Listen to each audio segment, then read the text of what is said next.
LeBron James' teammate, Anthony Davis. So the Brow led the Lakers in points and rebounds last season. Davis was a force for the Lakers during last season's run to the championship. He came up clutch by hitting one of the biggest shots of the playoffs, a buzzer-beating three-point shot to defeat the Nuggets Game 2 of the Western Conference Finals.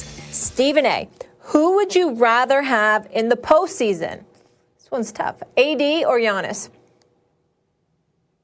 AD. That's not even hard for me. Because Giannis has to show me he can hit perimeter shots, which he hasn't shown me in the postseason. I know AD could do that. And, oh, by the way, Max, to piggyback off of KP getting on you just a few seconds ago, basically what he's reminding you of is the fact that he and I picked Miami when you picked Milwaukee, because you was raving about Chris Middleton when you picked Milwaukee, and obviously that didn't prove to be correct. Now getting back to my point here.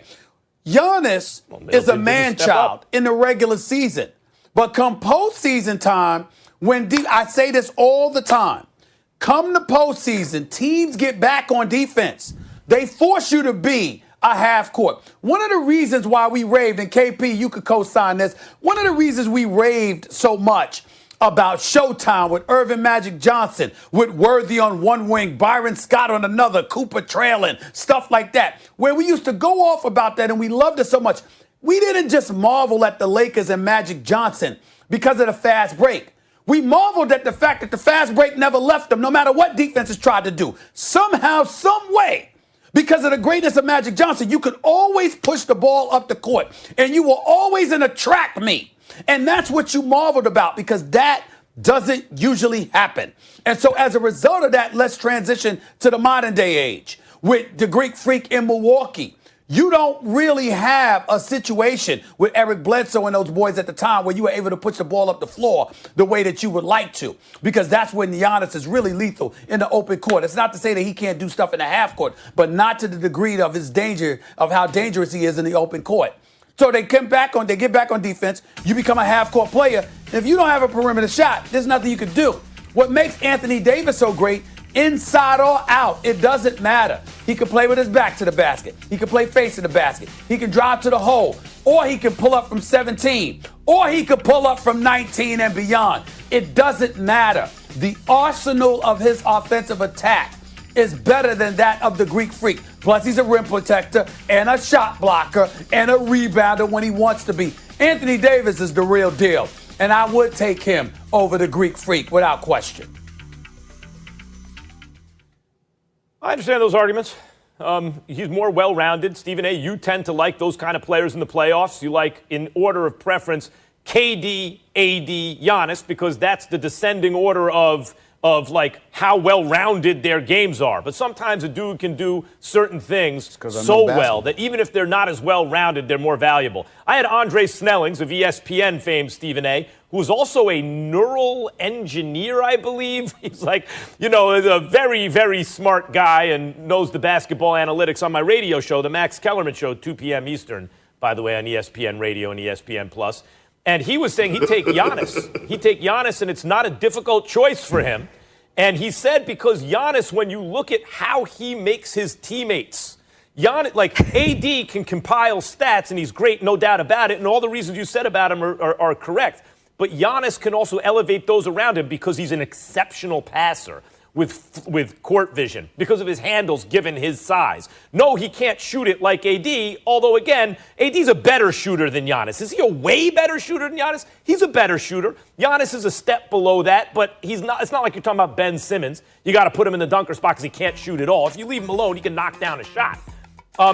When you look at the kind of force Giannis is on a court, right now, going back to our previous argument, you guys are being heavily influenced by the fact that you just saw AD play with LeBron.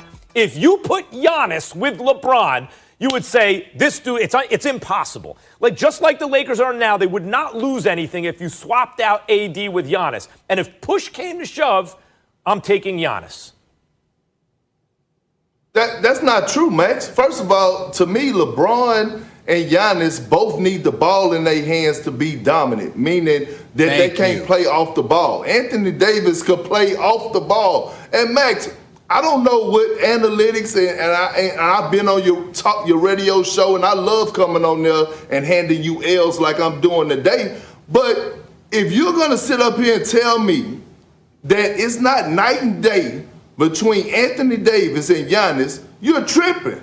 Anthony Davis' skill set is something that we have never seen before. The closest thing to it was maybe Kevin Garnett, and that's my brother. I played with him. When you look at Anthony Davis, it's more to his package than just being able to shoot better than Giannis. He has a better handle than Giannis. He has better post moves. He has the wiggle. And you talk about AD and you talk about Giannis and his passing, but AD could drop dimes when he's needed to. He know how to pass out of double team. He know how to drive and kick.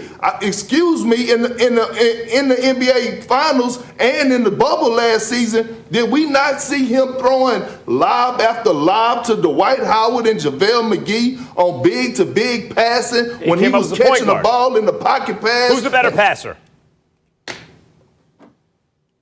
AD. Don't get it twisted. Giannis just had better passer than Giannis? I don't think so. More than Anthony Davis. Yes.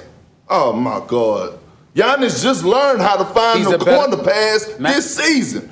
Listen. I know we got to move on, but a couple of things. Number one, Anthony Davis, I believe, is a better passer than Giannis. He definitely is a better ball handler than Giannis. And last but not least, Max, just a little bit of advice because you've been doing radio for years, and I know you know what you're doing because you're a pro. But in terms of ratings, you might not want to have the analytics dudes on. That's all I'm saying. That's all I'm saying. The analytics dudes don't mean anything. I mean, we respect them, but that ain't going to help you in the ratings, bro. Excellent. That ain't going to help you in the ratings. Not the analytics. We've had Andre on this show. Not the analytics. Trust me on that. Huh? Okay. What? Time to transition. Snelling's been on our What'd show you say? on First Take. Hey, listen, I don't recall that, but that's fine. Yeah. Listen, I'm not knocking them. The analytics dudes are very bright and smart, and I wish them nothing but the best. I'm just talking about ratings. It ain't going to work in the ratings. Analytics, nah. Stop that. Trust me. Yeah, analytics works in the ratings. Sure it does.